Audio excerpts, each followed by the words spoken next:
നെടുമ്പാശ്ശേരി വിമാനത്താവള കമ്പനിയുടെ വാർഷിക ജനറൽ ബോഡി യോഗത്തിൽ ഇപ്പോൾ മുഖ്യമന്ത്രി പിണറായി വിജയൻ സംസാരിക്കുന്നു. തത്സമയം ഗോൾഫ് ക്ലബ്ബ് മുതൽ പുതുതായി നിർമ്മിക്കുന്ന അന്താരാഷ്ട്ര ടെർമിനൽ വരെയുള്ള 4 വരി പാതയുടെയും റെയിൽവേ മേൽപ്പാലത്തിൻ്റെയും നിർമ്മാണ പ്രവർത്തനങ്ങൾ ത്വരിതഗതിയിൽ പുരോഗമിക്കുകയാണ്.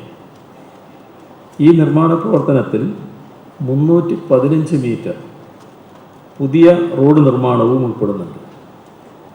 റെയിൽപാതയ്ക്ക് മുകളിലുള്ള കോൺക്രീറ്റ് നിർമ്മാണ പ്രവർത്തനങ്ങൾ ദക്ഷിണ റെയിൽവേ സമയബന്ധിതമായി പൂർത്തിയാക്കുകയാണെങ്കിൽ അടുത്ത മാസം അവസാനത്തോടുകൂടി പൊതുജനങ്ങൾക്കായി ഇത് തുറന്നു കൊടുക്കാൻ സാധിക്കും.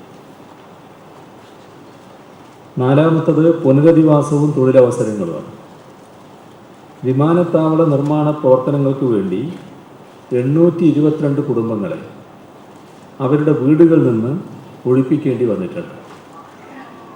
ഇപ്പോഴത്തെ കണക്കനുസരിച്ച് ഭവനം നഷ്ടപ്പെട്ട ഈ 822 കുടുംബങ്ങൾക്കും അർഹമായ ആനുകൂല്യങ്ങൾ നൽകാൻ സിയാലിന് സാധിച്ചിട്ടുണ്ട്.